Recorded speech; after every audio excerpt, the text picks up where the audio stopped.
C'est ce que c'est ce que c'est ce que tu savais, et tu remontes. I remember. I remember you. Then smart. Mon king fenge. Usari maribo. What's the cool? Just a bit what up with. I remember. What's the cool? Just a bit what up with. I remember. What's the cool? Just a bit what up with. I remember. What's the cool? Just a bit what up with. I remember. What's the cool? Just a bit what up with. I remember. What's the cool? Just a bit what up with. I remember. What's the cool? Just a bit what up with. I remember. What's the cool? Just a bit what up with. I remember. That concept grand ago. Mukuba, Bate, Mechi, Away, Pita, Eno, Ancien Treva, Wangano, Murukwa, Aquaticaba, Eyon Atem, Wangano, Aquaticaba, Arremoni, Wangano, Tonkabatam, Aquaticaba, Etigan Suwadi, Wangano, Muruba,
Bima toto menga minita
monyoe Ntena nyingame Akam monyoe Oh se ku Joseph Worabe Ntena nyingame Oh se ku Joseph Worabe Akam monyoe Oh se ku Joseph Worabe Ntena nyingame Oh se ku Joseph Worabe Akam monyoe Ntena nyingame Yamarwe Duwa kame monyoe Ntena reme Yamarwe Duwa kame monyoe Ntena nyingame Duwa kame monyoe Ntena reme Seseku Agwai Wongwano Ntena nyingame Oh Ntena reme Ntena nyingame Akam monyoe Ntena nyingame Akam monyoe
Hello, good evening, ladies and gentlemen. Welcome to News Talk with yours truly, Chris Ano, and as usual, coming to you from the great state of Texas, Houston, Texas.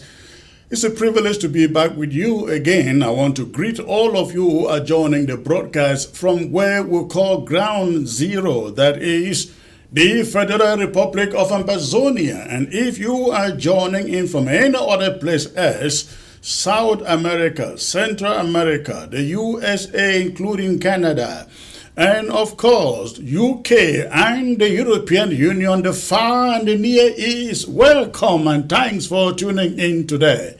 As usual, this promises to be very, very exciting, and I'd like you to do the normal thing.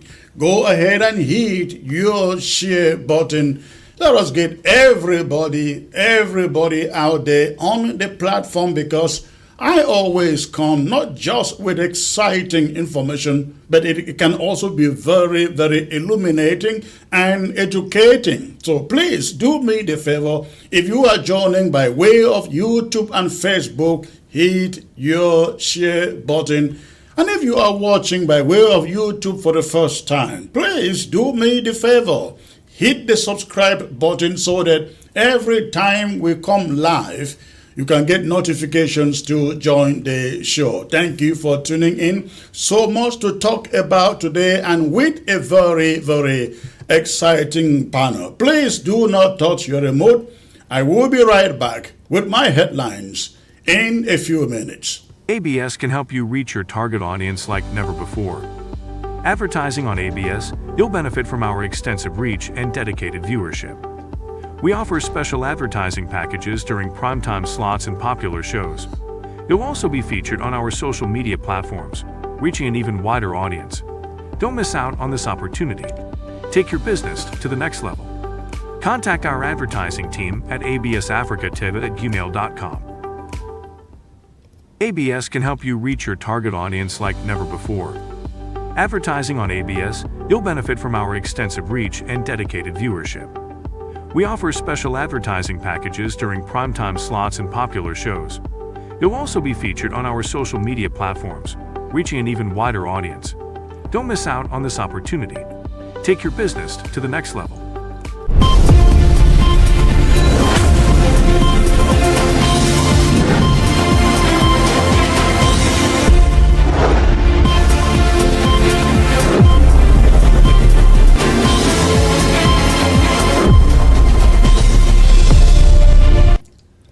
Bonsoir le monde.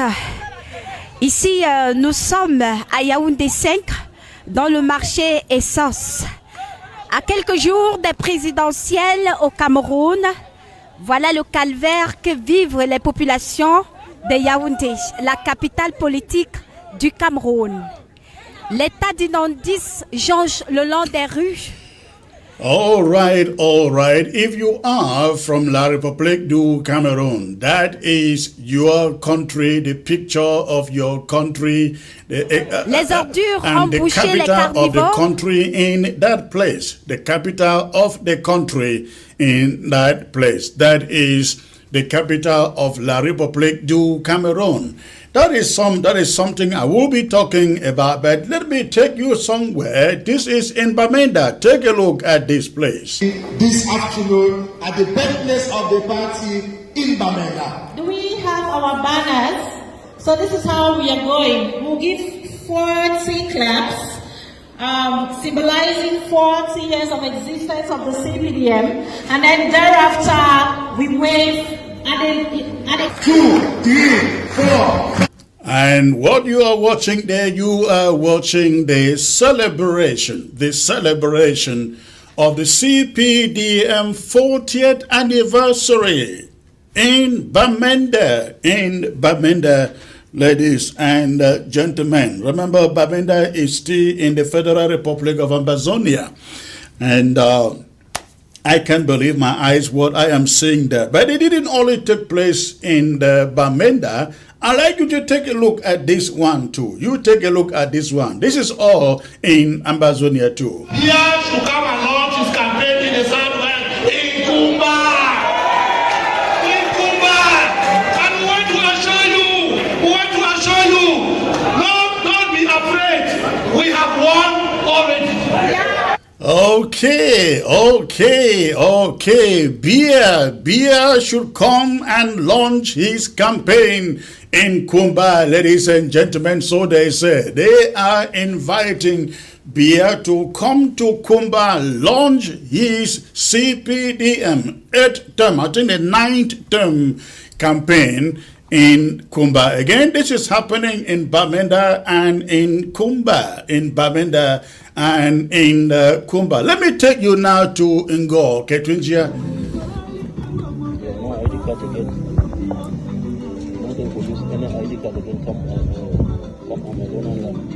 What you are looking at there on your screen are ID cards, identity cards of Amazonian civilians. ID cards of Amazonian civilians confiscated in the Ngo Ketunjia by some restoration fighters in Ngo Ketunjia. We're going to be talking about that. And of course, I bring you a very revealing commentary today, a monologue on the insurgency that is emerging in the northern Cameroon. That will be my main subject for discussion tonight. I will also be joined by a very, very exciting panel of Mark Barretta, Don Pasio, and Comrade Kennedy Ijacha. They all will be joining me in a moment as I bring you my monologue in a few minutes. So please, again, do me the favor, go ahead, hit your share button so that we can start this proper. And of course, I will be right back in seconds. Thrive America, the flagship model, offers personalized coaching and assistance to newly arrived individuals into the country through a concierge service and one-stop resource on your phone. The app supports essential areas of integration, such as job search strategies, benefits applications, financial literacy, credit repair, legal guidance, and more. The platform aims to become the go-to resource as you navigate the complexities of settling into a new country. Thrive America, the flagship model, offers personalized coaching and assistance to newly arrived individuals into the country through a concierge service and one-stop resource on your phone. The app supports essential areas of integration, such as job search strategies, benefits applications, financial literacy, credit repair, legal guidance, and more. The platform aims to become the go-to resource as you navigate the complexities of settling into a new country. Thrive America, the flagship model, offers personalized coaching and assistance to newly arrived individuals into the country through a concierge service and one-stop resource on your phone. The app supports essential areas of integration, such as job search strategies, benefits applications, financial literacy, credit repair, legal guidance, and more. The platform aims to become the go-to resource as you navigate the complexities of settling into a new country.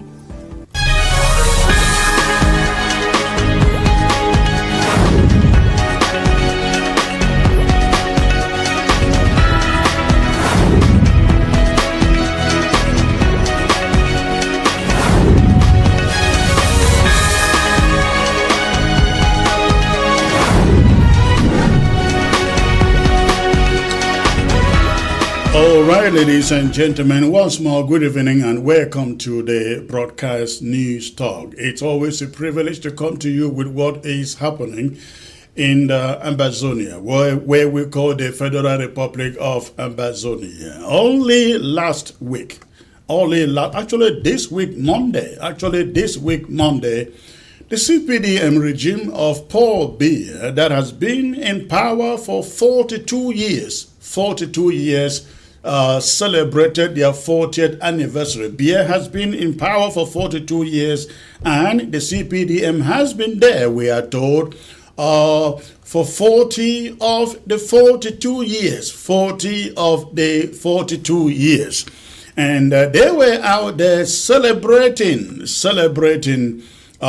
their anniversary, 40th year anniversary. And I would like to take you to Bamenda first, and then I will take you to Kumba, where they were carrying out these celebrations. Take note again, I am showing you images emerging from Bamenda and from Kumba. Take a listen.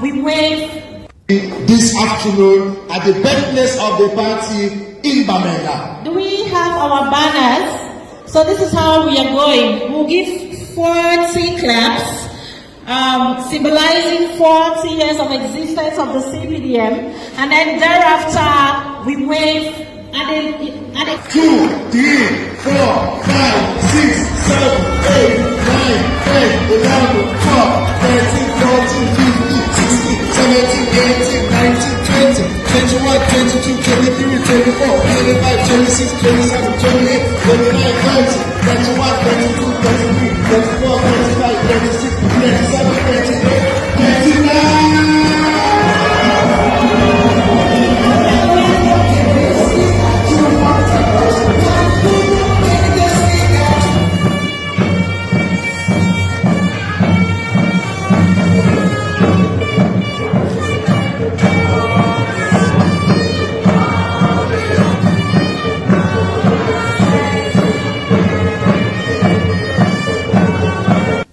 This afternoon at the birthplace of the party.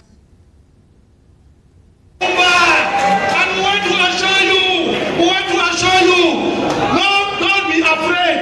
We have won already. CPDM will never lose again in Cuba.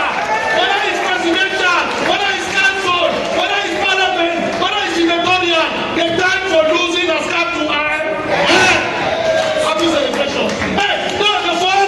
Our parliament ruler is dancing with Madame, not seated behind her, a beautiful black lady behind there. Madame, please just walk to the parliament ruler of this town.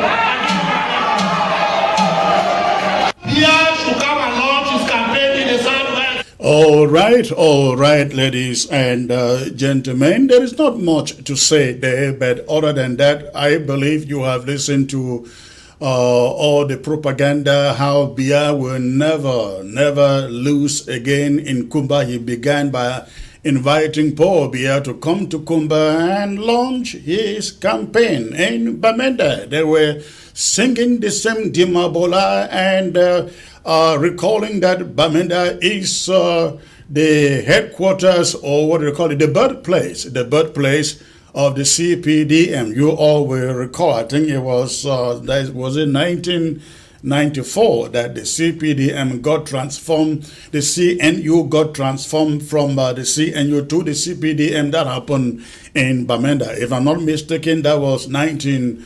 1884. 40 years after. You see, in Bamenda, they counted 1, 2, 3, 4, all the way to 40, and they all yell on top of their lungs, heralding the celebration of 40 years of shamelessness, people.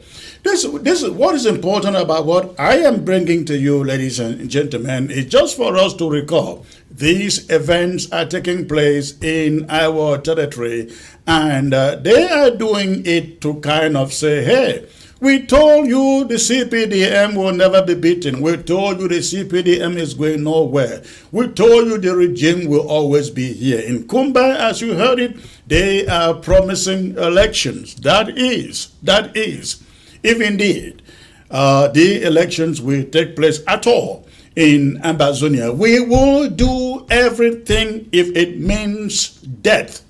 If it means death, that will happen for that thing not to take place in Ambazonia. Ladies and gentlemen, we are no longer part of La République du Cameroon. That is why we are not very much interested in their politics. I see some Ambazonians, Southern Cameroonians, who want to participate in Cameroon politics, and I just laughed at them.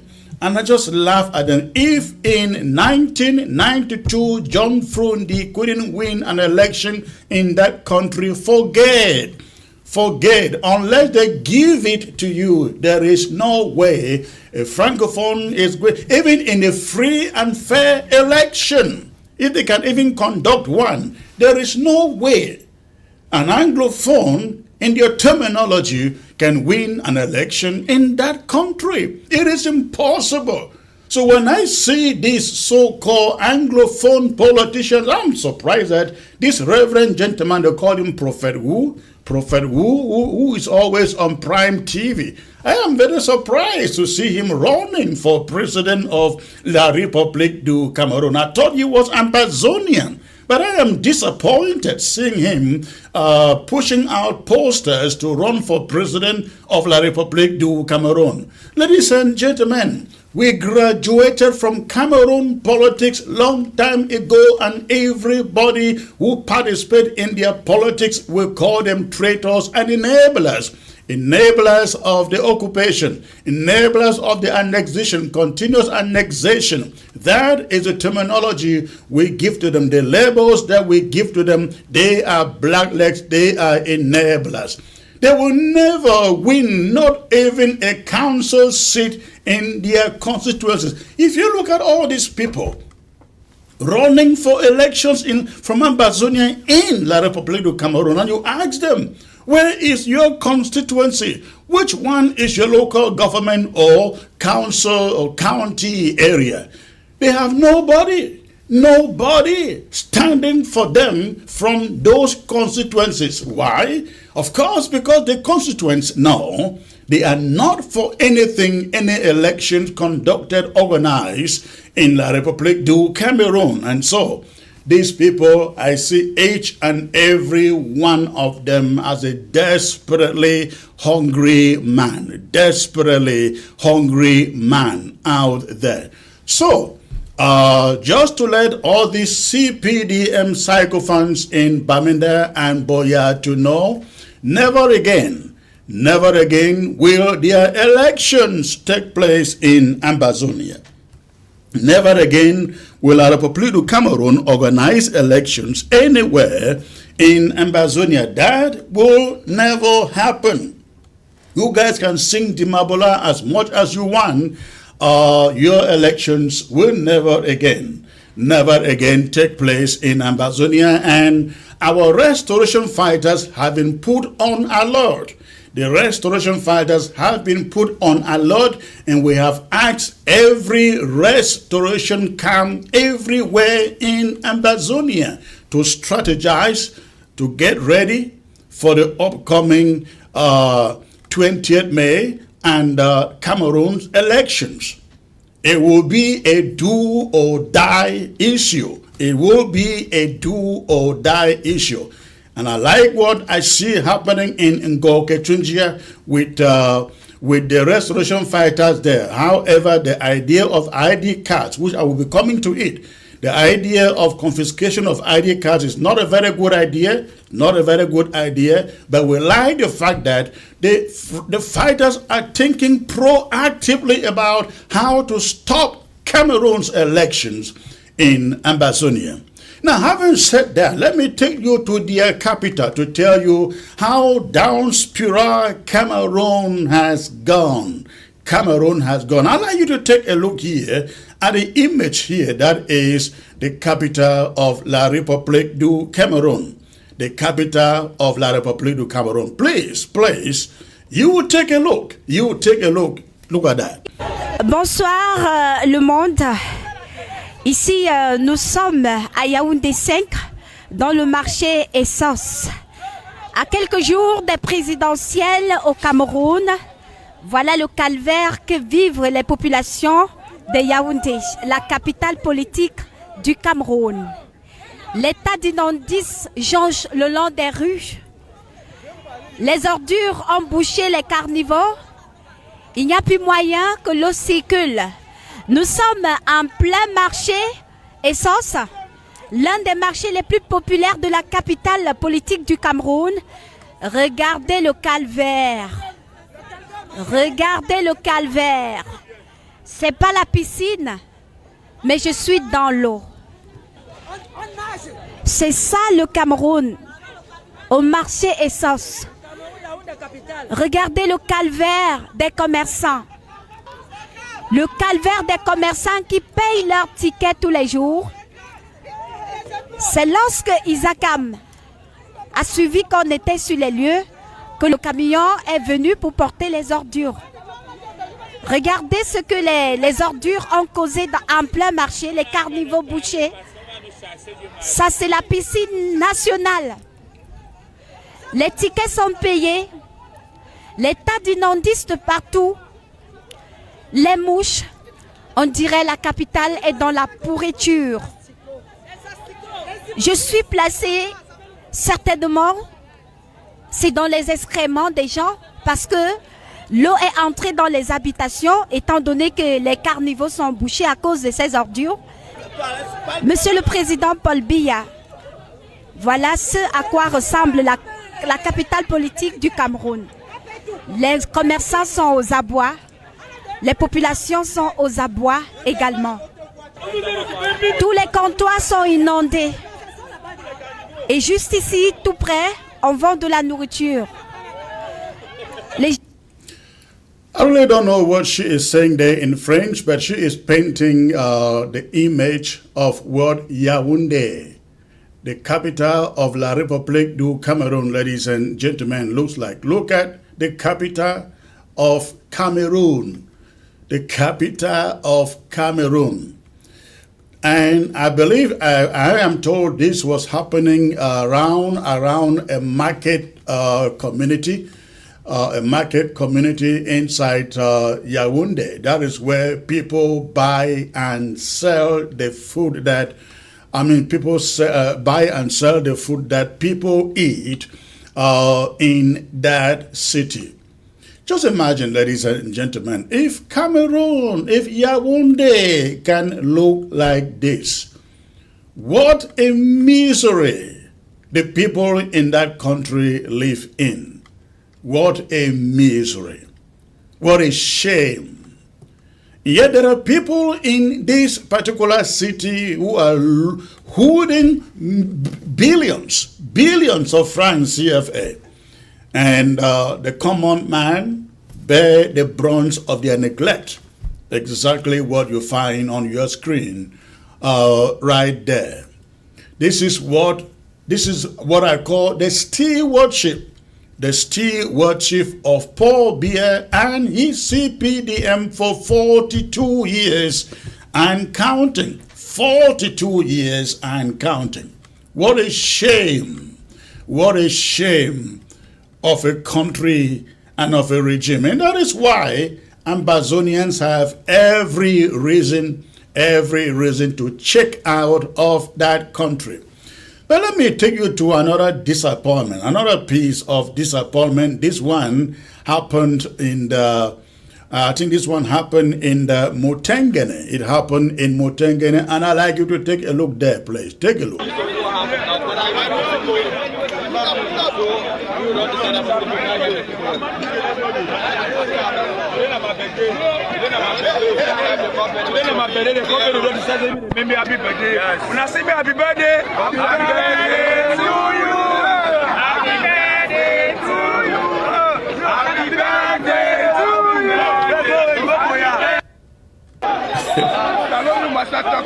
Okay. Okay. Now, where you are looking at Motengene Boya Road there, ladies and gentlemen, Motengene Boya Road, where there was a truck accident. I think it's a Guinness truck that was transporting drinks. I guess was coming off of Boya, going down through to Motengene, I guess, and happened to get into an accident right on the hill there, and you can see the residents showing up, everybody celebrating God. There is a man in my village in the BLM, when something like this happens, he will celebrate and he will say, God has fed the country. God has fed the country. And it was that same case here. With these guys celebrating, God don't feed them, God don't supply them. So that was in Motengene. I don't know. I'm sure if they had the means to gather all those drinks home, they would, but unfortunately they couldn't. But on the more serious note, what you see there is not because of vehicle maintenance. It is because of the nature of the roads that Paul Biya and the CPDM have presided over for the past 42 years. For the past 42 years. They are quick to claim us, claim Ambazonia, talk proud about it. But look at Ambazonia. Again, there are no roads. I'm sure you all listened to Archbishop Ike coming out the other day to condemn the road to Womb. The roads in Womb do not exist. But in the books of La République du Cameroon, Womb roads have been constructed. The same thing with Akwaya, Manfe. They have all been constructed and they are passable. But thank God for the age of social media, where people can just take their phone cameras to the roads, get pictures of them and put out there in the social media for the authorities to see. So roads do not exist in Womb. They don't exist in between Manfe and Akwaya. I can name so many places. Even the so-called Kumba Mundemba road that we were shown caterpillars is being constructed. Suddenly the construction died a natural death. Nobody has heard anything about it. And do not forget, that road, Kumba Mundemba, leads to the Prime Minister, the colonial Prime Minister's own town. Construction stopped. And I saw something going on in Ndu. I think precisely, I don't know whether that was in Nkambe. Yeah, Nkambe. Ndu is in Nkambe. I see they are tarring the road, some roads there. I don't know how far that will go. If they complete it, okay, that is fine. But if they do not, it won't be a surprise. We know how projects are carried out in those countries. The contractor may just decide to forget about everything, pack his tools, and walk away. And then the report will feature in Yaounde how the roads have been completed. Everything looks okay. Everything looks nice. Now, what has happened in Womb Road and Akwaya Road and others? Do you think that something will be done in Yaounde to the contractors, whoever took the contract to refurbish those roads? Now, of course, nothing will happen to them. And that is a country they want us to call our country. That is a country they want us to belong to. Anglo-Saxon culture doesn't allow us, doesn't permit us to live in such a crooked people, a crooked country among crooked people. It doesn't allow us. All right, ladies and gentlemen, I will take a brief break out. When I come back, I will bring you my monologue for the day. Cameroon sitting on a powder cake that is about to explode with insurgency rising in the north of Cameroon, and as usual, Cameroon continue to live in denial. You don't want to go away. Please stay put. I will be right back, and I will bring you my panel right after that monologue. Thank you. ABS can help you reach your target audience like never before. Advertising on ABS, you'll benefit from our extensive reach and dedicated viewership. We offer special advertising packages during primetime slots and popular shows. You'll also be featured on our social media platforms, reaching an even wider audience. Don't miss out on this opportunity. Take your business to the next level. Contact our advertising team at absafricatv@gmail.com. ABS can help you reach your target audience like never before. Advertising on ABS, you'll benefit from our extensive reach and dedicated viewership. We offer special advertising packages during primetime slots and popular shows. You'll also be featured on our social media platforms, reaching an even wider audience. Don't miss out on this opportunity. Take your business to the next level. Contact our advertising team at ABS. All right, ladies and gentlemen. At this moment, again, I will take you to my main monologue for tonight. My main monologue for tonight, which is again the focus on the subject that you find on your screen. Cameroon once more living in denial of what is happening in the extreme north, we call it the far north of that country, with insurgency being referred to as Boko Haram, activities of insurgency being referred to as Boko Haram, just as they denied the Ambazonia uprising. In the dead of night, around 1 a.m. on Tuesday, Cameroon's military outpost in Wulgo, a remote northern border town near Nigeria, came under a siege so fierce and surgical that even seasoned military strategies were left stone. At least 20 Cameroonian soldiers were slaughtered, several others critically injured, and military installations reduced to charred ruins. The attackers, reportedly posing as herders and traders, not only overran multiple bases, but made away with heavy Cameroon weaponry. The Cameroonian government was quick to pin the carnage on Boko Haram, but voices from within the intelligence community, including a highly placed source in London, speaking to ABS under strict anonymity, suggested otherwise. The attacks did not come from Boko Haram. According to this source, this wasn't merely a terrorist attack. It was a message, a chilling declaration that what is unraveling in the north is no longer religious extremism, but a politically driven insurgency, a long brewing storm from Cameroon's neglected northern elite. And I quote the person, "What is going on in the north is an insurgency disguised as Boko Haram under the sponsorship of the northern elite," end of quote. He added, Northerners have been disgruntled by neglect and marginalization. These attacks are a political statement, he said, a stake in the upcoming transition in Cameroon.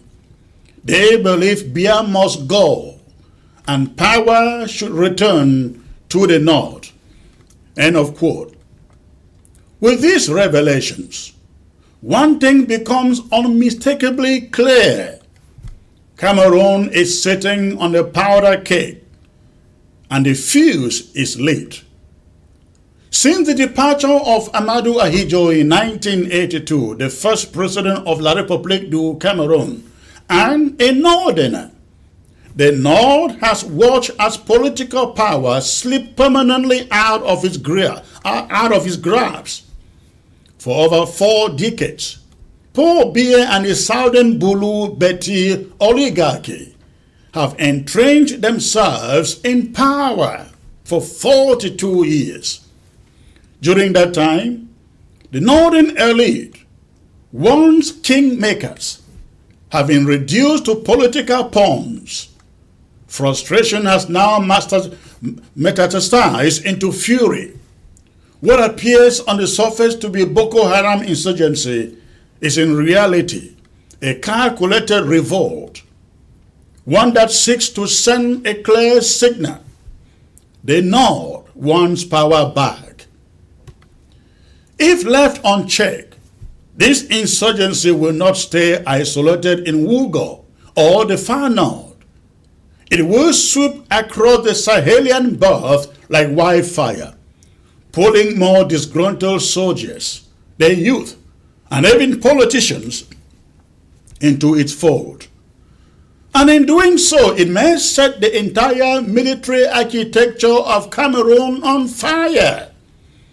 While the North readies for what could be a violent re-entry into the political equation, 2 other powerful ethnic blocs are positioning themselves for the post-Paul Biya era in La République du Cameroon. The Bamileke and Basai elite, largely from the western and the littoral regions, have long felt frozen out of national leadership. Despite their dominance in business and the private sector, they remain underrepresented in political power. With Biya now in his 90s and visibly frail, the Bamileke Bassa axis believes it is now their historical right to assume control. They have waited. They have played the game. Now, they are organizing politically, financially, and even militarily. On the other hand, the Bulu Beti hegemony, Paul Biya's power base, has no intention of surrendering the reins.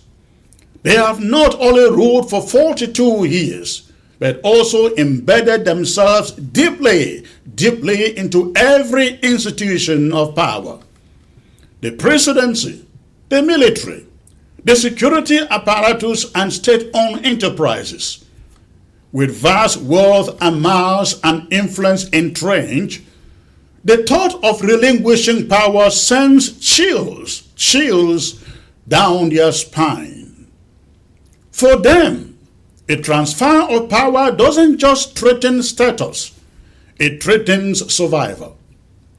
This fear is driving an increasingly paranoid and militant response. The regime has weaponized state institutions to crush dissent, spy on political rivals, and bribe its way to loyalty. But this iron grip may also lead to an implosion, especially if parts of the military no longer buy into the Bulu Beti vision. As the ethnic blocs harden their positions, the once unified Cameroonian military begins to splinter. Analysts predict that in the event of a power vacuum or contested succession, soldiers will break rank along ethnic and regional lines. Northern soldiers may join or sympathize with their growing insurgency, adding what they see as a just northern cause. The Bamileke Bassa officers or military may align with their civilian elite in a push for political ascension. The Bulu Beti commanders, already entrenched in the upper brass, will likely defend the status quo with every bullet and bomb at their disposal. But in this equation lies a wild card. The Anglophone soldiers, amidst all this chaos, stands a unique group. The Anglophone military personnel, while the rest of the army, the La République du Cameroon's army, may fracture into their tribal corners, Anglophone soldiers have remained historically sidelined, but notably neutral. The question now arises, will these soldiers long torn between loyalty to the state and the cries of their oppressed people seize this moment or seize the moment to tip the scales? Or will they choose to fight and die supporting the Northerners or Bulu Betis while their own people fight for freedom? Could they join hands? Could they join hands with Ambazonian fighters and finally declare a total break from the Biya-led republic? For the first time in years, conditions may be ripe. The central government in Yaounde is weakened, distracted, and losing its grip on multiple fronts. The tactical alliance between Ambazonian army and disillusioned Anglophone soldiers could redraw the map of Cameroon for good.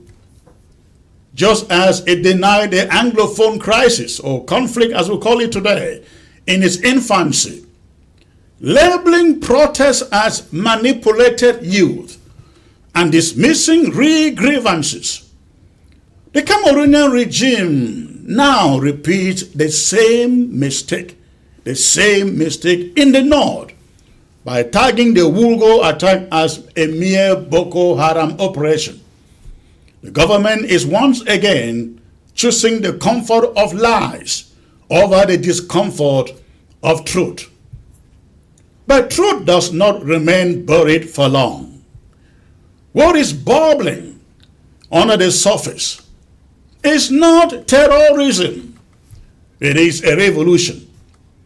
What we are seeing is not extremism, it is revolt born out of betrayal the North feels. Cameroon is headed towards a national implosion unless urgent, inclusive, and radical political reforms are undertaken. Yet, the Biya regime shows no signs of change. Instead, it clings to old tools of intimidation, corruption, repression, hoping to delay the inevitable. But the time bomb is ticking. The North is rising, demanding a return to power. The Bamileki-Bassa bloc is preparing for their historic moment. The Bulu Beti elite are digging in, fearing loss of everything. The Anglophones in their terminology may just decide this is the moment. This is the moment to finally walk away. Cameroon, once seen as a beacon of stability in Central Africa, is now a power cake, dry, compressed, and dangerously close to ignition. The world should take note. The world should take note, because when this cake explodes, the blast will not stop at Cameroon's borders. It will reverberate across the region, shaking Nigeria, the Central African Republic, Gabon, Chad, and beyond. History may yet write that the fall of Paul Biya was not a peaceful handover of power, but the final straw that brought down a house built on division, denial, and deceit.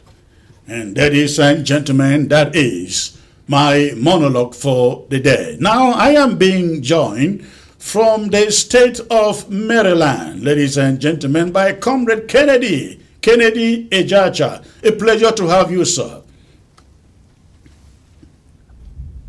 I think you are muted. Oh, yeah. Okay. Thank you very much, Comrade Chris, Chairman Chris. Are you able to hear me now? I can hear you 5 on 5. Okay, that's great. All right. So, in the intro of your program, I just want to point out to this very. Just hold on there. Let me bring in my other guest. Mark Barita should be, I guess he should be joining very soon. But I also have with me here the one and only Don Pasio. Good to see you, sir. Good evening, Comrade Chris, and happy to be on your show. This is, I think, my second time joining your program. Once again, thanks. It's a pleasure for being here. Thank you. Great to see you. You look great out there. You've been eating really good. Thank you. All right. I'm waiting for Mark Barretta to join the set. But comrades, while Mark Barretta joins the set, let me start with you, Comrade Kennedy. You had an observation to make. Go on, please. Oh yes, I mean it's the birthday that was being celebrated over the damaged truck. Right. So you see how much our people have been reduced to beggars in their own land. You know, it might sound funny, but I couldn't hold myself from laughing out my lungs over that video where you see a young man who take advantage of an accident and just fall on and then declare the celebration of his birthday. Just as the same we see with all the other images. Exactly. You know, it's really painful. But again, that's the Cameroon in which we are. Absolutely. Okay, let's get back to the subject of the day about the implosion that is about to happen in La République du Cameroon. I like to get your feel. And by the way, I see Mark Barretta has joined the set. Mark, great to see you, sir. Thank you, Comrade Chris. I can see that my comrade Don Pacho is there, and my other comrade, the federalist, he's still a federalist, isn't he? Thanks, Chris. Thanks. All right. Okay, so gentlemen, let's delve into the subject of the implosion. Cameroon sitting on a powder cake. I would like to get your thought on this because we have all seen this happening all along. From the beginning of the Amazonian conflict in 2016, Cameroon said, this is a minor crisis. It will be settled within 2 weeks through the dissolution of the 2 cubes of sugar. And they denied to recognize that this was a major crisis emerging. It graduated from being a crisis to now a conflict. For the past 5 or 6 months or so, we have seen increasing attacks, insurgency, north of Cameroon, where we have seen their colonial divisional officers attacked by the residents. Now we've also seen a discovery of arms cache and bomb-making equipment from that region, I think only about 2 months or 3 months ago. Last Monday or dawning Tuesday was this heavy attack in which we are told 20 Cameroonian soldiers were killed and property looted, arms scattered away. But Cameroon continue to say this is just Boko Haram.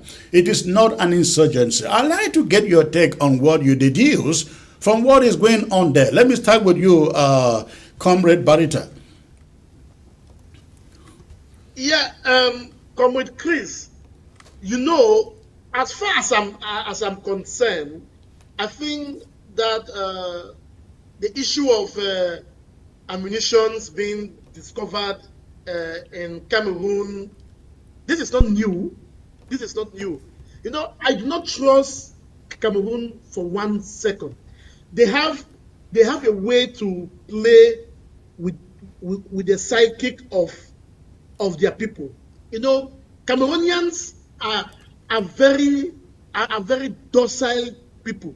They are too much afraid to engage in the political transformation of their country. So I am, you call me a conspiracy theorist. It could be that this very regime, they are planting those stuff, making as if the security are working to deter. Now that we have an election year, to deter anyone with any thoughts of trying to engage in anything that will politically destabilize that part of the country. Look at, I think research has shown us that this has always been the case. We've heard that weapons were confiscated in the north, in the west, and what happened? Nothing happened. You don't even see the so-called people that the weapons were seized from. You don't see any court issues that says these people Exactly. they have been charged, they have been executed, or they have been. So it is all a political game, and they've been doing that.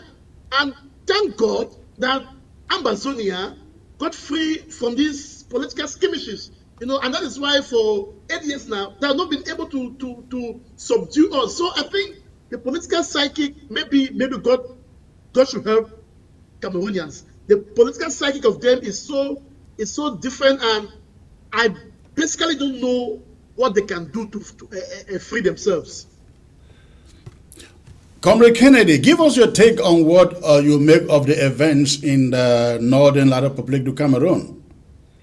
Yes, I mean, once I got wind of what was happening in that region of Cameroon, it reminded me of two major incidents in world history, and it might very much be in alignment with what Mark Barretta seems to be alluding to right there. It reminded me of Sarajevo on June 28, 1914, when Archduke Ferdinand was assassinated, and that was the immediate cause of the First World War. But mind you, it was the powers in play that provoked that assassination, because they wanted to use that as a stepping stone to deal away with adversary and adversity. And if you go back again also, you look at the Gladwitz incident that Germany used to attack Poland. It was all SSS soldiers that kind of in a, what I would say, in a false flag attack, went in and attacked a region in Germany. So they self-attacked themselves and then put it on Poland. It's exactly what's happening in Cameroon. When you see these attacks in the north, it is elements of the totalitarian regime military apparatus that have staged this attack against Cameroonian army. It's very dastardly. It has a fingerprint of what we've seen in the past. So now, when they conduct this attack and they kill these soldiers, wait and see in the days ahead, there will be a massive deployment of the Cameroon military in the northern region, and they would start using exceptional measures like state of emergency. So the north now will not be far from a state of emergency. It could be a declared or undeclared. However, the psychic of the people of the north is being manipulated right now because of the political adversity that is coming up against the regime. So let's not be too much, taken into this and thinking that something is really happening. What people should do is, on the other hand, sensitize the Cameroonians. Let them know that it is the members of the regime, the extreme wing of the military, of the military apparatus of the regime in Yaounde that is killing other military people.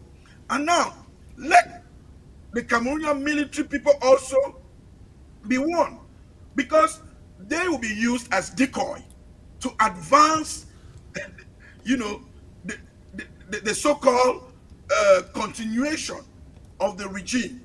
There is nothing that's happening in the north. It is well designed. Mark me, watch me. Not too long from now, you will see they will send an operational command, a special operational command force in the northern region, just because they want to secure a re-election of the totalitarian, guy who has been there for more than 42 years. We've seen this happen again and again. So it's in Bia's playbook. It is in the regime's playbook. They've just gone back and revisited one of its chapters. Let me get to Don Pasio to get his thought on this before we move on to another angle of this. Don Pasio, let me get your take. What do you make of the events that have been happening north of Cameroon for about 6 months now? Yeah, Comrade Chris, I believe we all had been seeing videos coming out from the north of Cameroon, of La République du Cameroon, in the past years, trying to put a threat to the government of La République du Cameroon that they will not stand or accept any other term coming from the CPDM or their so-called authoritarian President Paul Biya. So, with these videos, like Mr. Kennedy and Comrade Mark have said, these people are always ahead. They try as much as possible to strategize and frighten the population to not be able to rise up when it is that right time for them to rise up. And we all know the citizens of La République du Cameroon. The citizens of La République du Cameroon, I don't know if it is a spell that has been thrown on them, that they are unable to stand up and fight for what they know is their right. Even when we look at other Arab nations, when we look at countries that have Muslims, they always stand up when there is a problem, when there is a political situation in their country. But when we look at La République du Cameroon, sometimes I tend to laugh because I don't look at those people in the north or far north of La République du Cameroon as Muslims. I look at them more as not even Christians because they don't even know where they belong. They don't even understand their own geographical territory. La République du Cameroon mesmerizes them in all magnitude, but they have never risen up to say enough is enough. And right now, they are still manipulating them, putting them in that threat. Like our brother Kennedy said, you will see in the days or months ahead, there will be a deployment of military. That deployment of military is not there to do or fight what they said the attack was Boko Haram. They are going there to put that fear that they tried to put on us Amazonians in 2017, early 2018. They tried that to frighten us, to scare us that they have that military might. They are so-called beasts that everybody, during the time when we considered ourselves as La République du Cameroon, we were scared of the name B. But that name has been demystified by normal boys. The name has been demystified by normal boys who decided to stand for their rights. People who decided to say enough is enough. And for the past 9 years today, we are still standing strong and controlling a large chunk of our territory. La République du Cameroon has gone to several strategies or several strategic meetings to see how they can put down our valiant soldiers, but it has never, never been possible. So, like our brother Kennedy said, what we need to do is to continue to educate La République du Cameroon citizens. But what I will say is not to educate them, because they are not those type of people that they need to be educated. They are so dumb to the extent that they don't even know their rights. They don't even want to rise up and say, okay, at this moment, we need to take over our territory.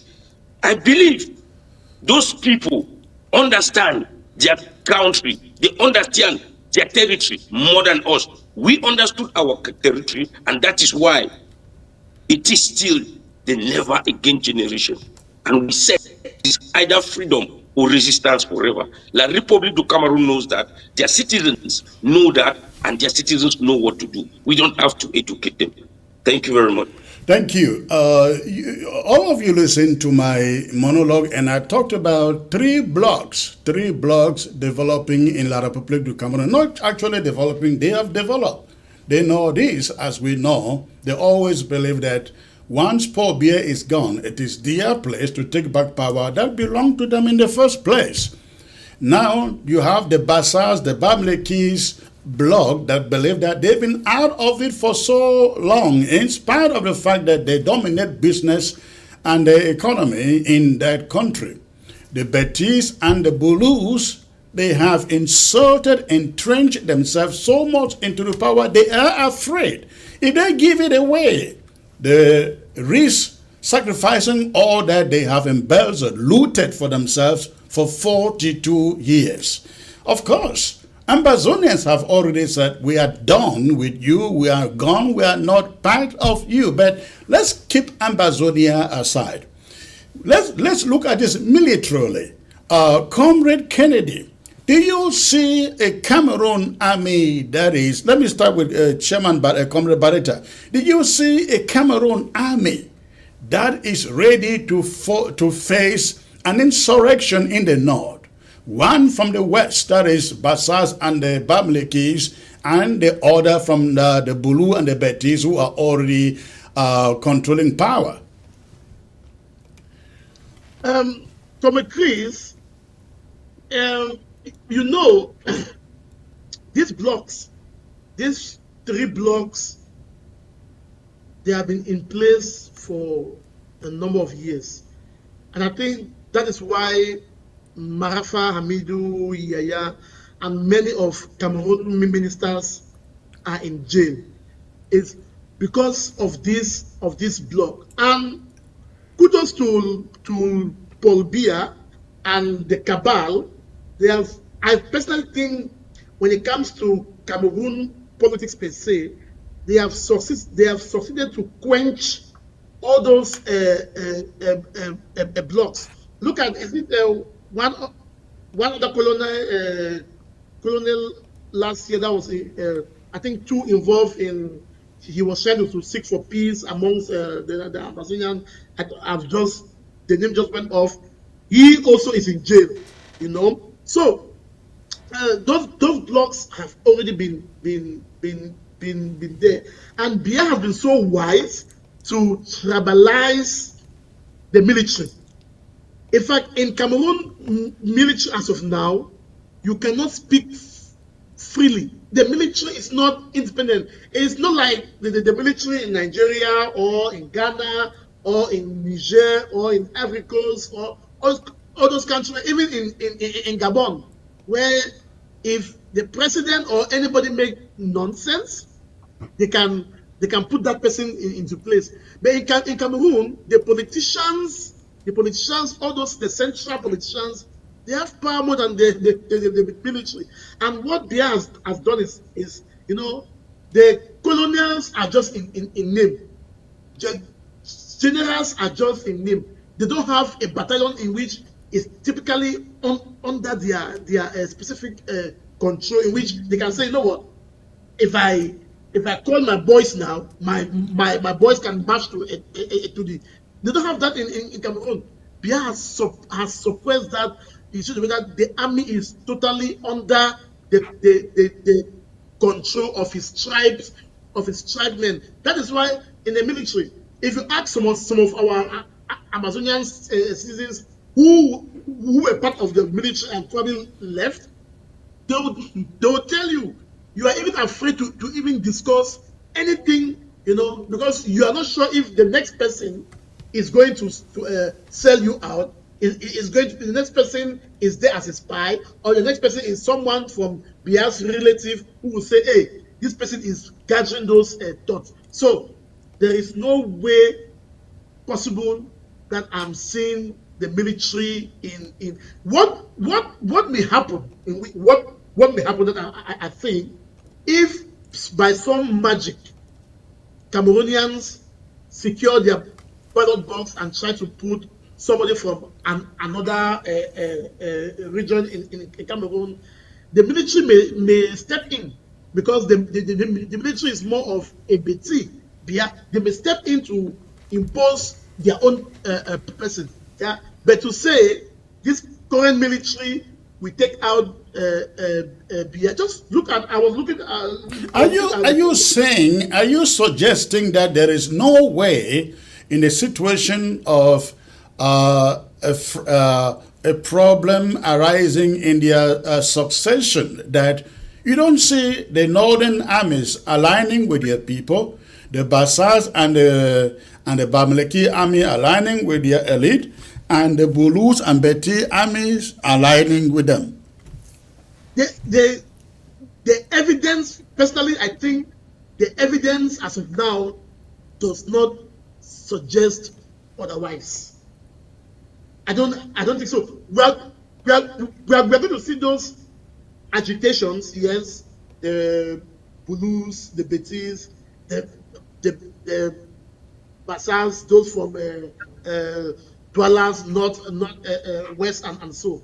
Those agitations are there.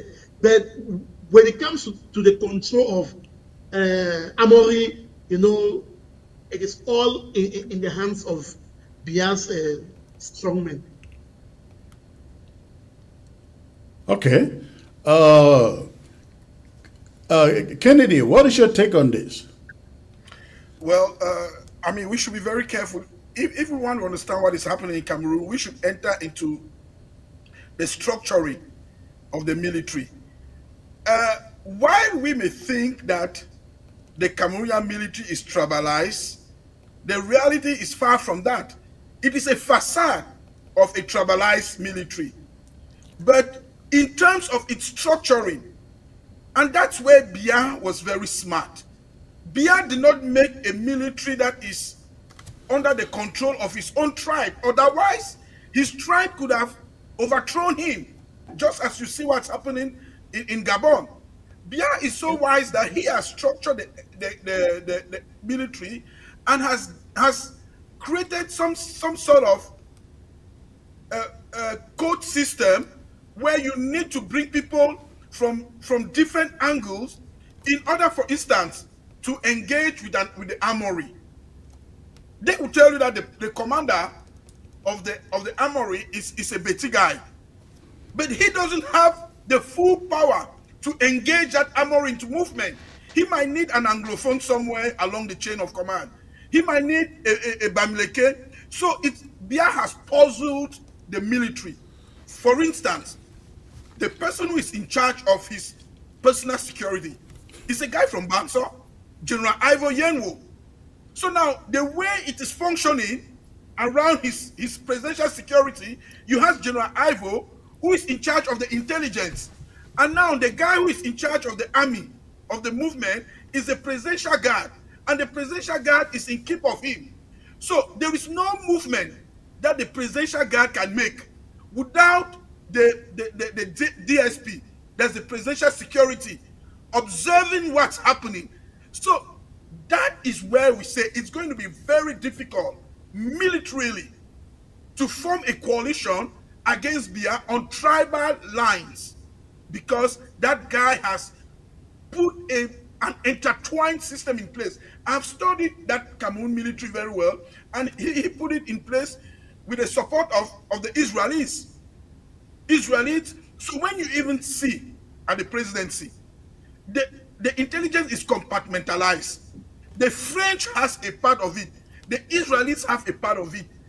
So that is where Bia is having it, and that I'll always come to this conclusion that Bia is truly a student of Machiavel, and if we know who Machiavel is, we would clearly understand the divide and rule, the puzzling of power that Bia has done, so that he can still maintain control. That is somebody who, I mean, consistently was changing his cabinet. Every time he was changing his cabinet because he couldn't trust one single individual. And he didn't want any single individual to have power. Once you start establishing your root somewhere, Bia will do everything to uproot you. I mean, I don't know how he has resisted all these 7 years without a cabinet reshufflement. He probably has something else that he's using besides that strategy of cabinet reshufflement. That's the truth. He's not in control. Bia is not in control. The truth is, for the past 7 years, Bia has not been able to reshuffle his cabinet entirely, especially changing the governors of the northern and southern zones in Ambazonia, because they are doing what they are supposed to be doing. He is not. I'm very convinced. Bia as of now. Bia is a vegetable, but because of the system he has put in place, the people around him, Ngongo and the rest, they are the one in charge. Because even at Bia's advanced age, with everything that is going on, he's not in control. He's not. So those people around him, Comrade Magbarida, Bia is still in control insofar as we have Bia there.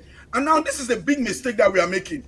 And that's why the man has been surviving, because we underestimate him. And once we underestimate him, we pass the wrong signal to the people that, oh, Bia is not in control. Any moment from now, naturally, he's going to disappear. But the guy is still there. No, the message should be Bia is fully in control. And Bia is fully in control so that he can still survive 7 years if nothing is done. If nothing is done, Bia will win. Bia will rig this election because he has never won. He's going to rig this election, survive 7 years, and bet you Cameroonians, in 7 years, Bia will still be in full capacity to be candidate and stand again for election. People have lived 120 years on this earth.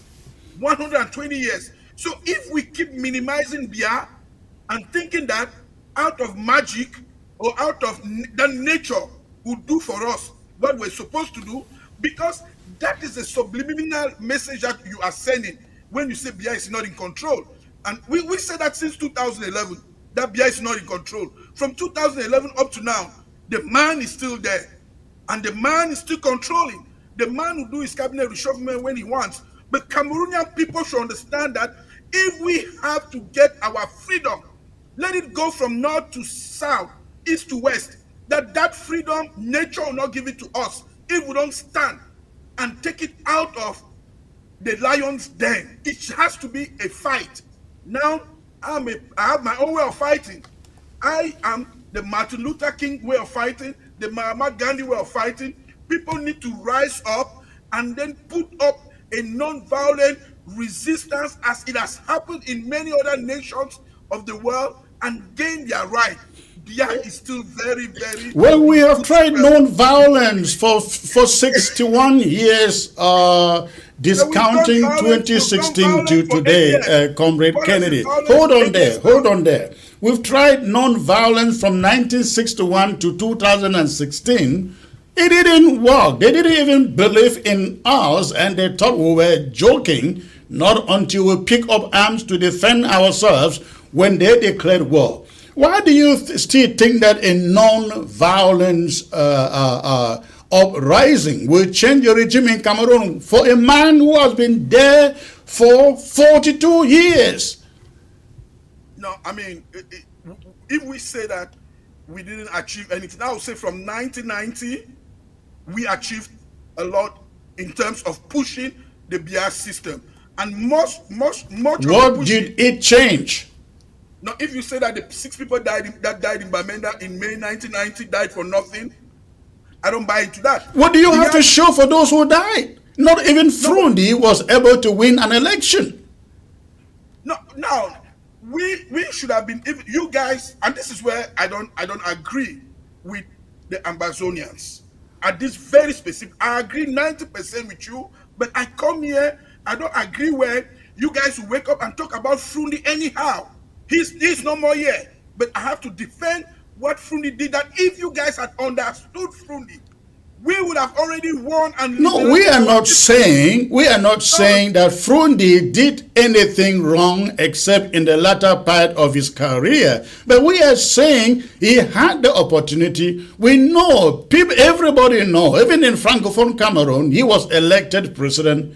But just because he came from Amazonia, they would not give it to him. It will happen again today and tomorrow. And when you say we had some we registered some change in the 90s. I fail to see it when it did not. How many parliamentarians and senators do Anglophones, in your terminology, have in their National Assembly and their Senate?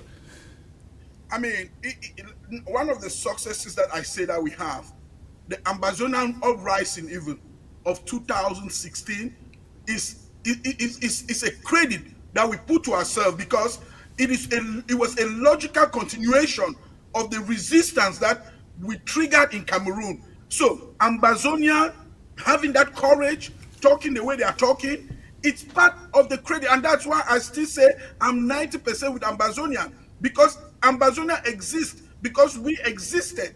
If we are not shaking that ground, if we are not giving that fight, I mean, we didn't give, but if we didn't call people to embrace that fighting spirit, if Frundi was not that lion that he was against the regime, why do you think that there is this great onslaught against the people of the Northwest at this critical moment? That's why I say the regime is strategic.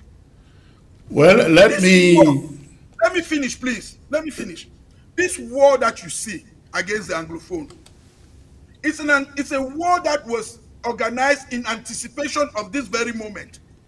Because if especially the Northwest and Southwest were still as strong as we were, with what is happening now in the Francophone region, this regime would have fallen. The Achilles heel of the regime was the Northwest. They had foreseen that. That is why they declared a war against the people of Southern Cameroon in 2017. These people are strategic and foresighted. What we lack is that foresightedness. If we had it, oh man, we would be free already. All right, let me have, I guess Don Pacho would like to give you a little response. Don, come in there, please. Yeah, thank you very much, Comrade Chris. I've been really having that edge to speak. Yeah, you know, when our brother Kennedy is talking about what Ambazonians are doing today, we give credit to them in 1990. I will say it's a 0.00% of what you people did in the 90s. What you guys did in the 90s, you were fighting for your leader that you elected to stand, and he was not even bold enough to claim his victory. He was not bold enough to claim his victory. We respect him. He is our father, maybe a grandfather to some people like us. Oh, he was. May his gentle soul rest in power. But he did not stand when we needed him the most. When this generation stood up and wanted him to be by us, we needed him to show us that fatherly figure, to show us that fatherly strength, that he feels our pains, he understands us, and he wants us to get what he believed in. When you talk about the government of La Republique did this in anticipation for now, I would say, I don't know how you analyze this. The government of La Republique never saw this coming. They never saw this coming. They knew that someday something might happen, but they never saw the moment that we are going to pick up arms to defend ourselves. We struggled. I am talking to you, those who know me in Bamenda. In 2008, during the hunger strike, we were the ones that went down in Old Town Bamenda, in Waterside, and we said to the public, if you are here because the prices of goods and services have increased, then take up the hill and go, because we are here because of Southern Cameroons. It is time for us to defend our status as Southern Cameroons. Many people left because they did not have that political education that many had at this present moment, or many have at this present moment. Some of us spent 8 months in the Bamenda Central Prison in 2008 during the hunger strike. We did not spend that 8 months because we stood up against the Biya regime. It's because we were the ones that were being tapped, the SCNC people. We were being tapped, the SCNC people. So that is to tell you that, my brother, Ambazonian liberation struggle, we have been standing and doing peaceful protests, struggling to see how we can fix the regime using that federation that you people have decided to refuse your brothers. You have refused your brothers because we cannot stand. Comrade Mark, please let me finish. Please. We cannot stand up as a people and then we say, let us stand as one. Do you know what it means that if we all were in a block without anybody saying, I am a federalist, I am a unionist, I want to belong to La République du Cameroon, do you know what or where we could have been today? Like you are saying that if we could have seen what you people had saw, we could have gotten that freedom. What you people saw, why did you not come to us to explain to us that this is what you have seen? My dear brothers, we are in a liberation struggle. La République du Cameroon. Let me go back to the question that Comrade Chris asked, because I reacted to what our brother Kennedy was saying. Comrade Chris was talking about La République du Cameroon fighting in 3 fronts. Comrade Chris, let us be honest with you with the political strategy that La République du Cameroon has put in place. These people of French Cameroon, these citizens of French Cameroon, they are not humans. I don't know, because they are suffering and accepting that suffering. If you go to the Bamileke land, have you been to Buddha? Have you been to Chang? Have you ever been to Bafusam? You see the suffering people. They suffer, but immediately it is evening. After their suffering during the day, they have their bottle of beer, they have their roasted fish, la vie est bonne. The day is good, life goes on. That is the life that La République, the government of Cameroon, has taught its citizens. They smile under suffering. The people of Southern Cameroon, we had been fighting. Look at since 2016, there has never been any uprising again in La République du Cameroon.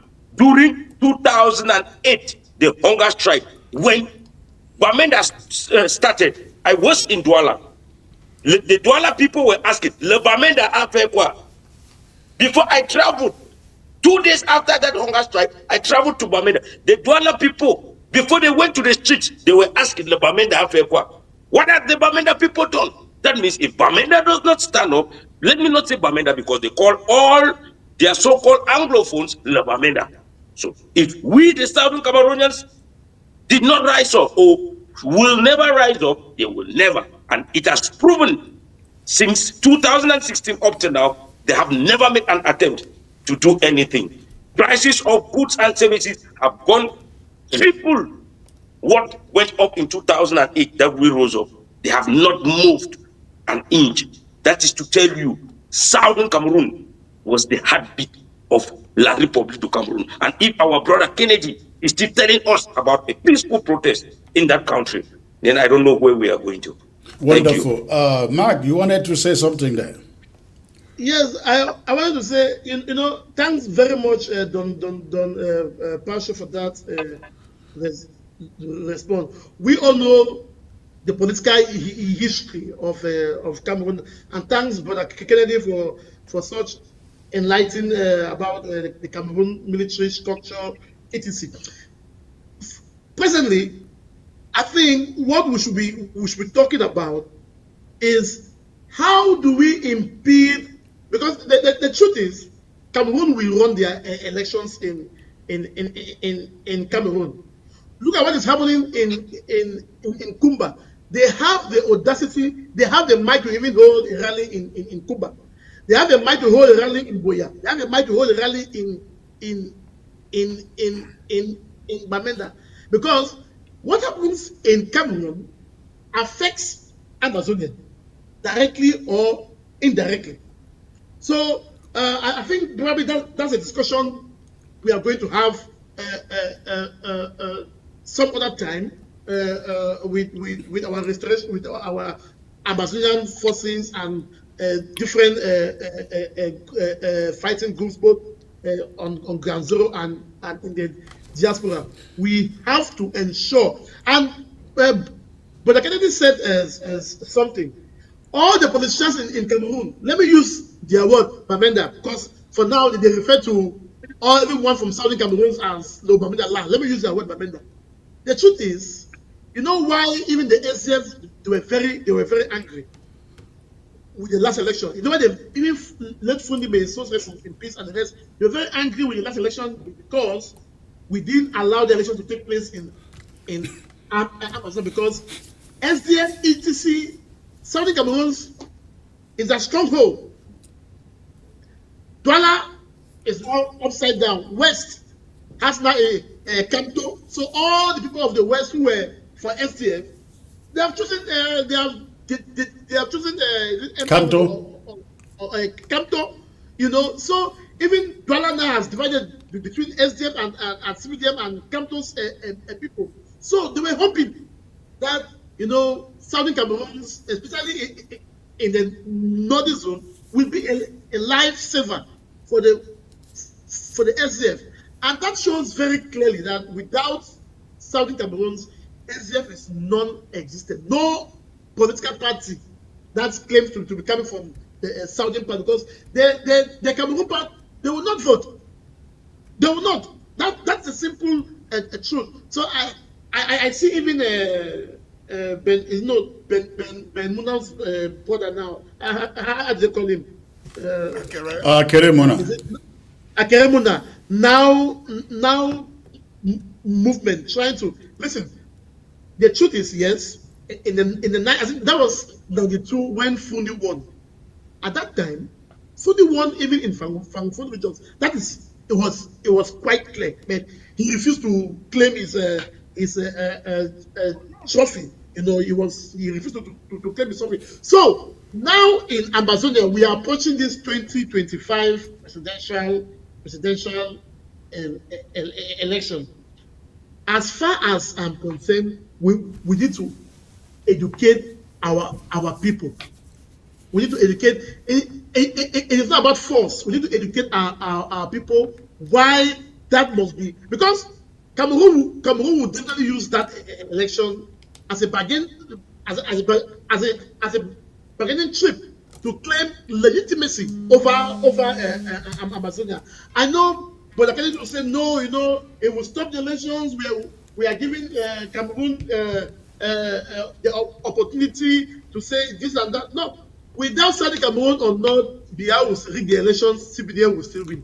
So the battle has already happened, because the people of Cameroon, they have not shown any moves to show that they are ready. Look at the last election without Southern Cameroon. What did they do? Kanto was arrested and kept in jail for how many months? What did they do? You know very well whether that, as far as you know, whether that it was Fundi like that arrested when Cameroon and South Cameroon were still supposedly, let me say, prior to 2016. There's no way Bia will keep Fundi in jail for that long. We will rise up. But you see, what happened with Cameroon people? They went into their shell. It was only the bars movement in diaspora that were doing something powerful.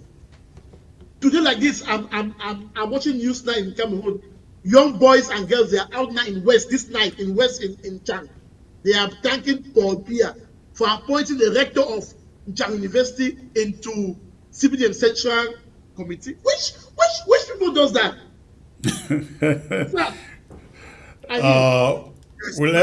Let's. Please, I just want, if you all may permit, because it is coming all over again, but this is it. Just for a reminder, when Frundi won the election in 1992, he claimed his victory. Frundi was put under house arrest for 6 months. And from house arrest, he coordinated everything, saying that Frundi did not fight for his victory in 1992 is despising what the Bamenda did. Bamenda was under siege for 6 months. No vehicle could go from one point to the other. The leader of a political party, Alaji Tita Fomukom, was roasted in Bamenda.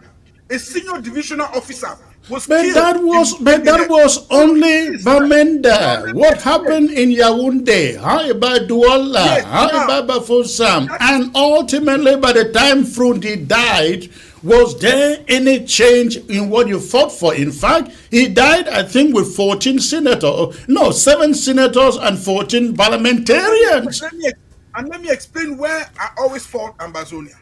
And just give me a moment. Because we can learn from this.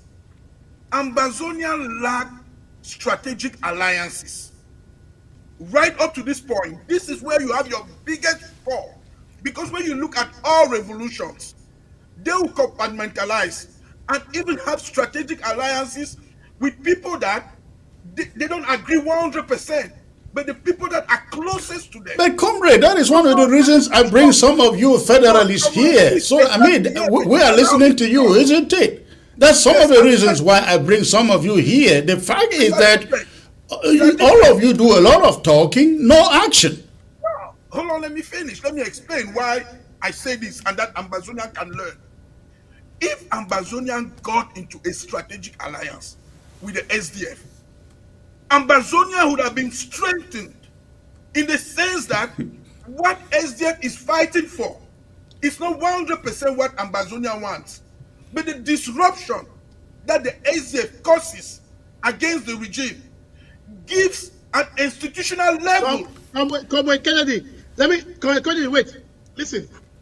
And maybe you are talking from a space or so. Honorable Wiba in that Cameroon parliament stood up and speak for the people of Southern Cameroon. He was not even talking about Amazonia. No, it was about former West Cameroon. SDF MPs, they abandoned him. He ran for his. What did Fundi what did they do? No, I go against that because I know very well.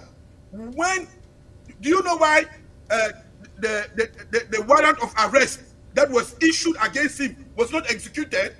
Because the SDF said that it was going to be a bloodbath. There was a how do you know it was not executed when he had to run for his life? He had to run for his life. No, Mark Barretta knows this. Mark Barretta knows that what I'm saying is true because the last session that Wiba attended, hold on, Mr. Mark Barretta, because we cannot refuse the truth.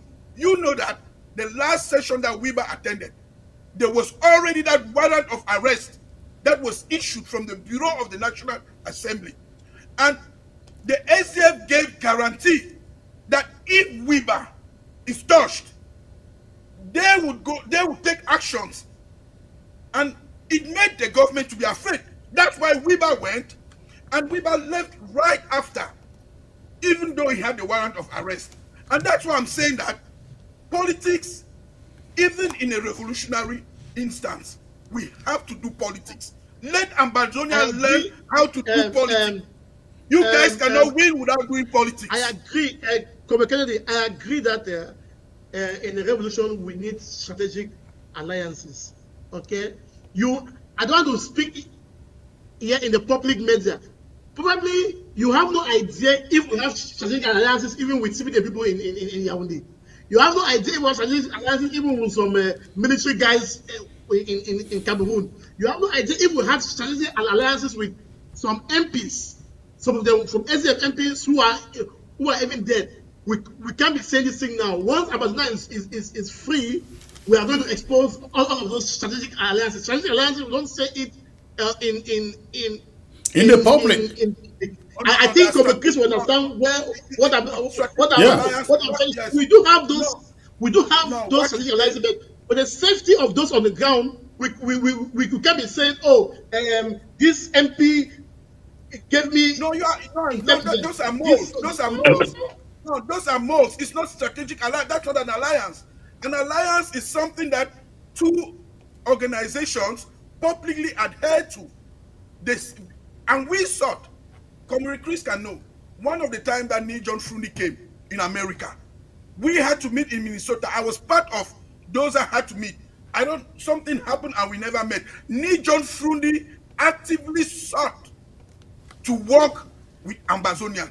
I can say today he's no more alive. No, you are not correct. You are not correct, comrade. Remember, I was the one who was delegated to meet him in Minnesota, and the message he passed across to me was he wanted us to support the SDF. The SDF will fight for a 10-state federation, and after 20 years or 30 years, Ambazonia can now use that opportunity to pick up arms again and secede. Seeing what our people, hold on. Seeing what our people have seen today, tell me who is going to pick arms again after 20 years. Tell me. Okay, hold on. No, let's be mature. Somebody tells you, I want you to support me. Support me, let's do this, because by the time we push, and then you can come in and take arms. It's coded language. No, but the fact is, you look at it intrinsically. Frundi was dead and done politically by that time. He was not going to win any election anywhere in the Republic of Cameroon. So it will be a failed alliance. Kennedy. Let me say this. One minute, Kennedy. Let me say this. If the SDF were serious about supporting the people of Southern Cameroon, about strategic alliance. During the revolution, during the Hague years, 2016, 17, 19, they sent out a lot of communiques. Of course, yes, they condemned the regime and so, but they were not forthcoming. See, if you cannot be saying that, you are saying you stand for a 10-state federation, which is just like the 10 provinces and now. The state never stood for 10 states. I'm coming. Whether 10 or 4. If SDF would have properly refined their standards, say, you know what, we are standing for a 2-state, a Southern Cameroon state and the Cameroon state. Then even when the things tell us that, you know what, let's fight. Suppose the SDF. Let's have this our 2 states, a Southern Cameroon state. You keep your Amazonian flag. You keep your police. Then maybe in 10 years' time, you can build up and recruit to fight. That could be a possible thinking at that time. But they were all about going for elections, support them, same parliamentarians to Senate, keeping the same system. No, it doesn't work. No. The SDF did not come up with a practical. They would have come up with a practical solution. You know what? Suspend the constitution, dissolve everything. Let Southern Cameroons organize themselves to get a Southern Cameroon government, go into an organized arrangement with Cameroon, get the 2 states. Then in 10 years' time, we can reduce it. That could be a possible. Let Don Pacho come in there. We'll finish with this and move on. No, Please, Don Pacho, brother Don Pacho, give me 1 second. Let me respond directly to Mark. Brother Mark, Okay. see, this is what's happening. Brother Mark, you cannot expect the SDF to do what Ambazona should have been doing. We are not telling you that you should have been doing what we SDF should have done. The thing is that you guys prevented the SDF from doing what could have been part of its own bargain. The SDA was there before us. No, Comrade Chris, let me explain from what Comrade Mark is saying. Let's get this. Frundi is noted to have said openly that if he were my age, Don Pacho's age, Mark Barreta's age, maybe he would be the bush carrying guns. You guys will not dispute that. He said that on national television in Cameroon. When this revolution started, Frundi mobilized all his members of parliament to Boya and marched on the street. He mobilized them also in Bamenda and marched on the street. The only issue that you guys had is that you guys did not understand that in this politics, there is a part that we don't even for strategic reasons, you guys would not have expected that SDF come and say that they are for separation. For strategic reason even. The same way, we were not expecting that Ambazonia just come and say that we are not fighting for independence. It means there will be no difference. It means Ambazonia will be SDF or SDF will be Ambazonia. But when you fight in two angles, allow them to be distinct. Thank you for giving me your time, Brother Don Pacho. Okay, let me come in here, Brother Kennedy. Let me come in here, my brother. You know, when you talk, I will come back to you. When you say the SDF stood and defended Honorable Weber, then why did Honorable Weber finally leave? Secondly, the person right now who is your chairman of SDF signed a memorandum or whatsoever communique with parliamentarians of La République du Cameroon for the arrest of those of us who are activists in the Amazonian liberation struggle. And then you're telling us to come for a strategic union with you. What strategic union do you want us to strategize with people? Let me finish, please. I've been quiet. I listen. No. What was the response of the SDF when that man signed that letter? What was the response? Let me finish. Let me finish. We cannot be looking at you like brothers. Meanwhile, you don't look at us like brothers.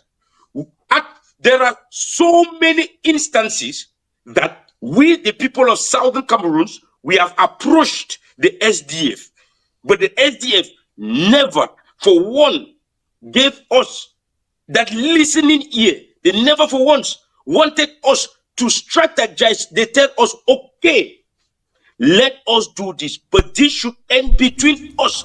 If we are in secret talks, you can tell me openly that Don Pacho, see, I am with you. I am with you. But you don't go out there and say it. But both of us, we know we are fighting the same thing.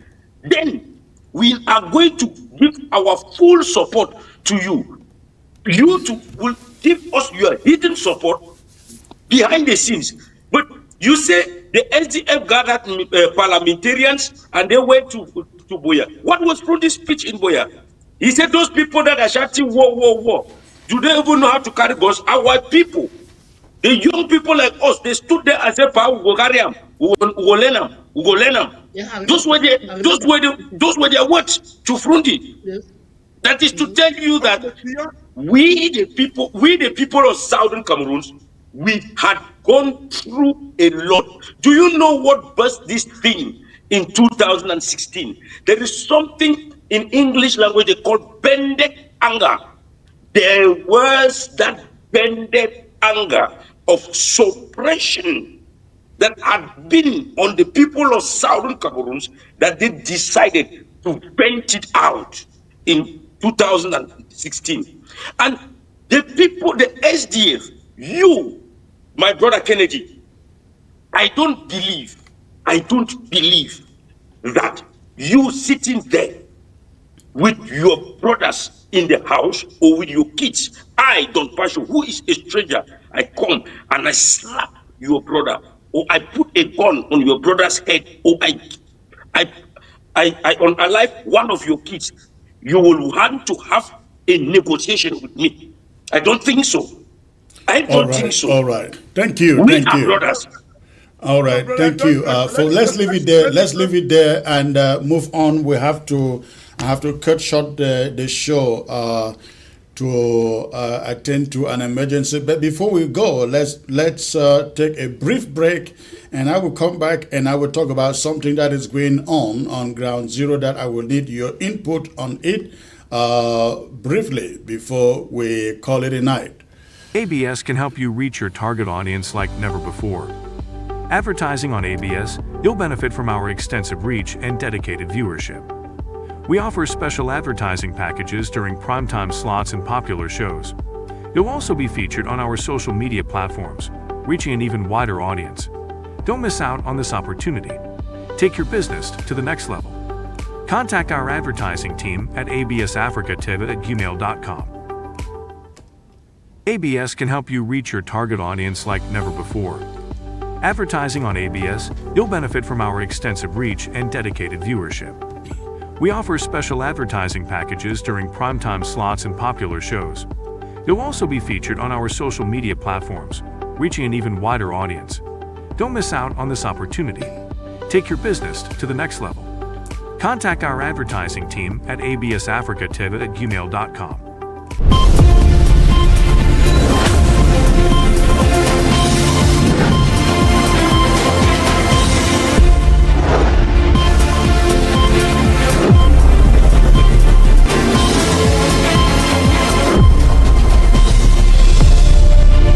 All right, thanks for staying put, ladies and gentlemen. Something has been going on the ground in Ambazonia, where we have learned of Ambazonia restoration forces stopping our civilians and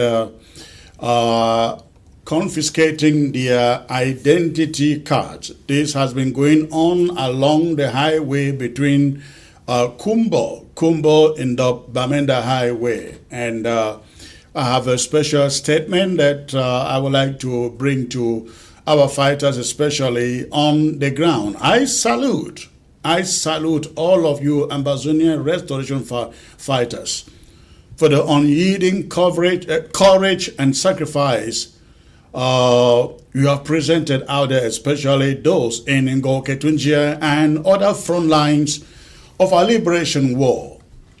Your steadfastness is the backbone of our resistance, and your determination to prevent the staging of Cameroon's illegitimate elections on Ambazonian soil is not only commendable, it is a duty owed to our people, owed to our martyrs, and to the unborn generations who deserve to inherit a free homeland called Ambazonia.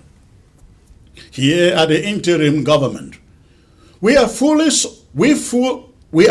in support of every legitimate effort to ensure that no semblance of colonial rule, including the fraudulent elections of La République du Cameroon, is allowed to take place in Ambazonia.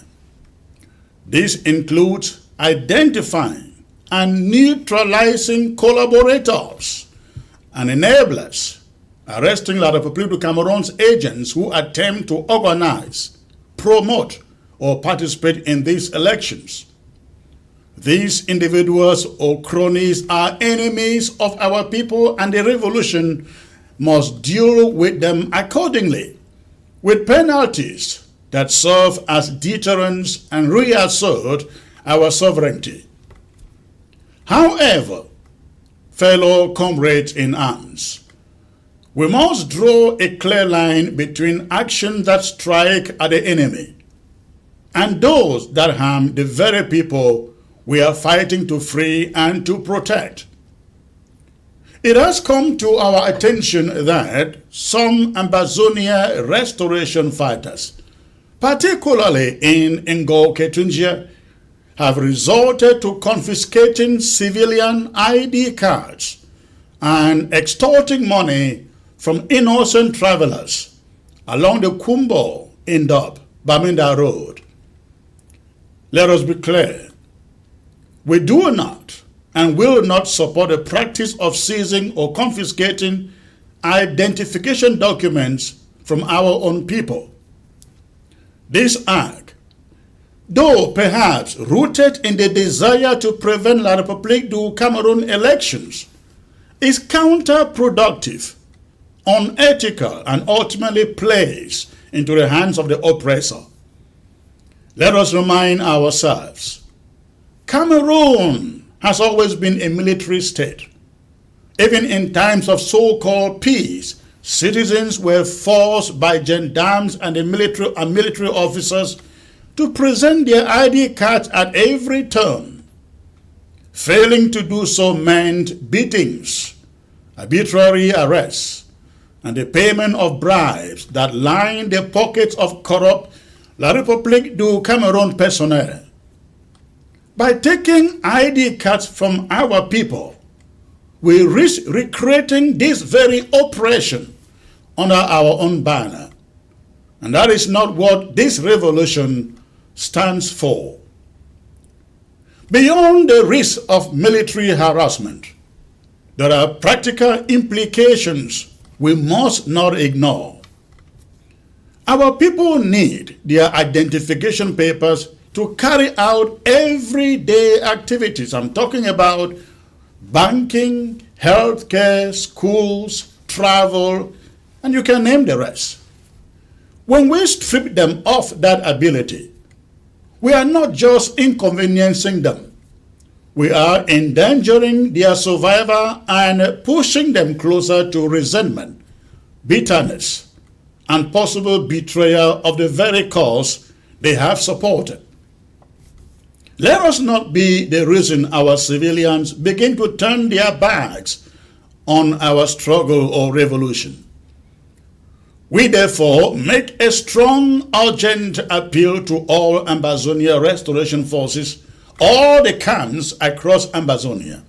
Please, desist immediately from confiscating ID cards or any form of personal identification from civilians. Return all ID cards that have been seized, without delay or condition. Cease the harassment and extortion of money from travelers, our own people. Our checkpoints must never become feared spots of exploitation. We cannot win this fight by turning our own people into victims. We must earn their loyalty through protection, discipline, and respect. Every time we make them feel unsafe in our own hands, we chip away at the moral high ground that separates us from the brutal oppressor we are resisting in Yaounde. Let us remain focused. Let us be disciplined.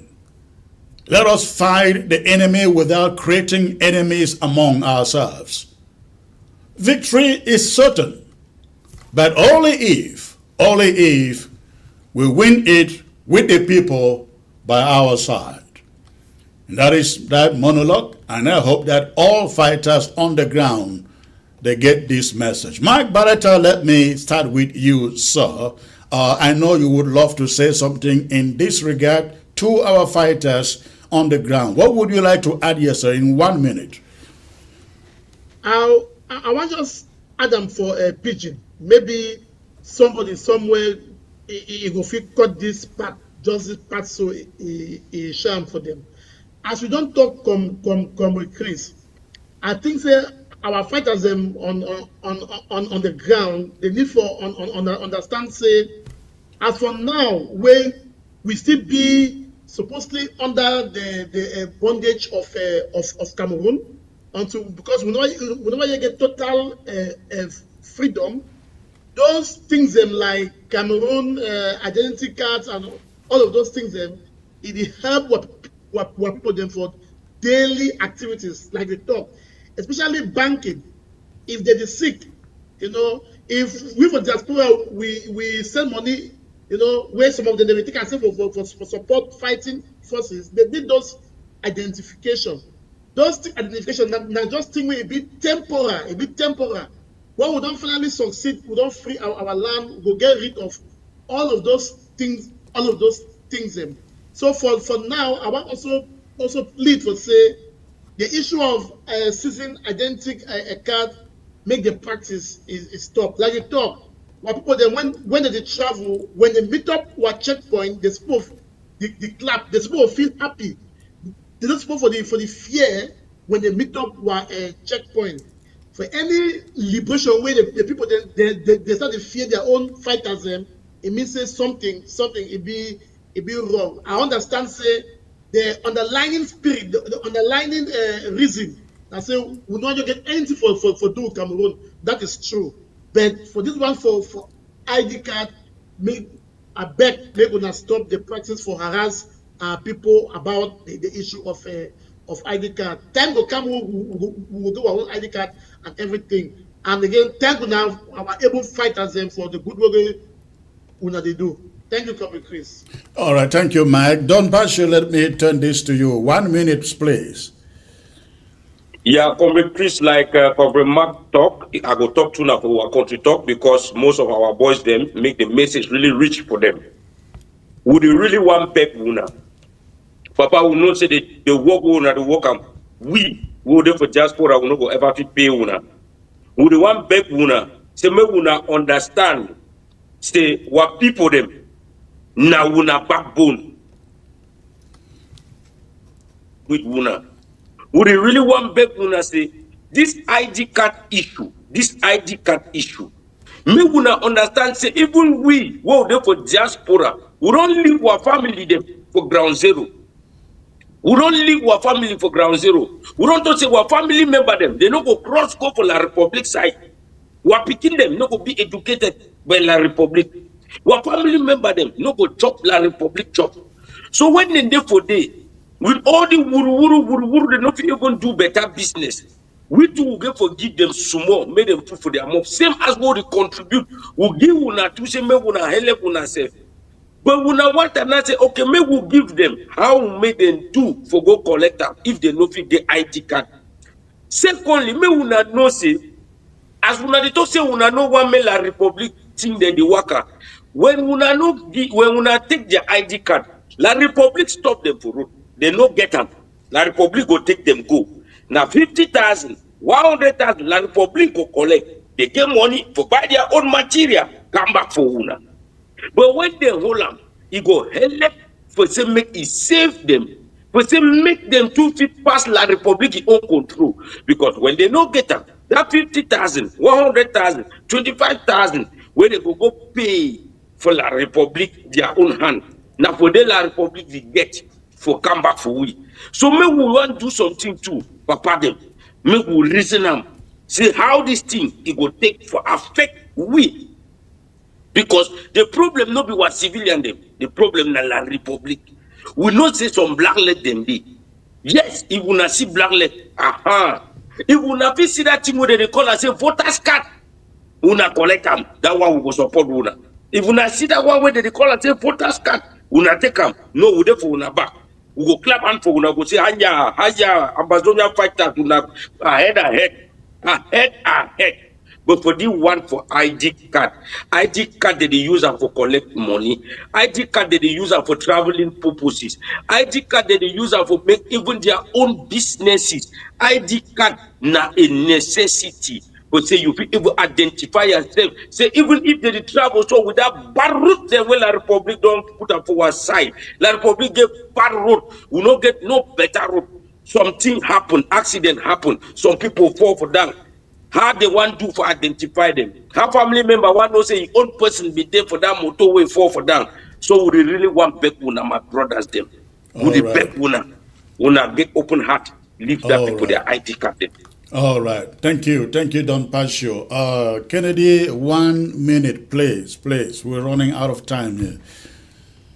Yes, Comrade Chris, thank you for this opportunity that you gave to a federalist to come on this. And I mean, I heard your closing monologue. It was well said.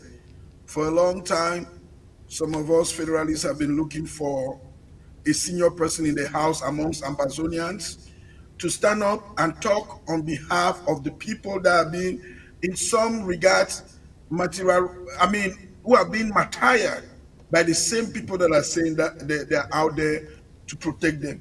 So I hope that this will go a long way to stop all the kidnapping, the ransoming, and all of that, that horror that some Amazonian infringed members have been inflicting on our people in the northwest and southwest regions.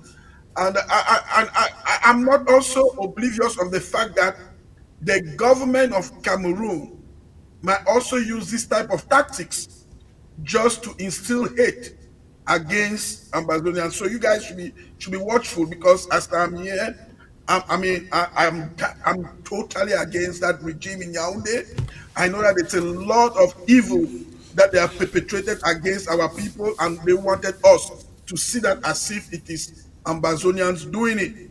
And I'll conclude with this. My brother Don Pacho, you said something that I have to just point to you. When the current chairman signed that letter with other MPs. Comrade, let's not go back there for time reasons. I think we may have to come back. We may have to come back. I may have to bring all of you back for some other time so we can talk about this. So you hold your peace there. So hold your peace there. We will get back to that. But I want to thank all of you. Unfortunately, for time reasons, we can't even take phone calls. But I will bring all of you back, and we will continue some of this very good discussion, debate on this or that. Thank you, Mark Barretta, Don Pacho, and Kennedy for being part of the broadcast. Thank you. Bye-bye. Thank you, Comrade Chris. The pleasure is mine. All right. Thank you. Ladies and gentlemen, unfortunately for time constraints reasons, I can't open the phone lines tonight to take your calls because of some other commitment that I will have to jump into right from here. But I want to thank you for tuning in, and you have a great weekend. I look forward to seeing you again next week. Good night.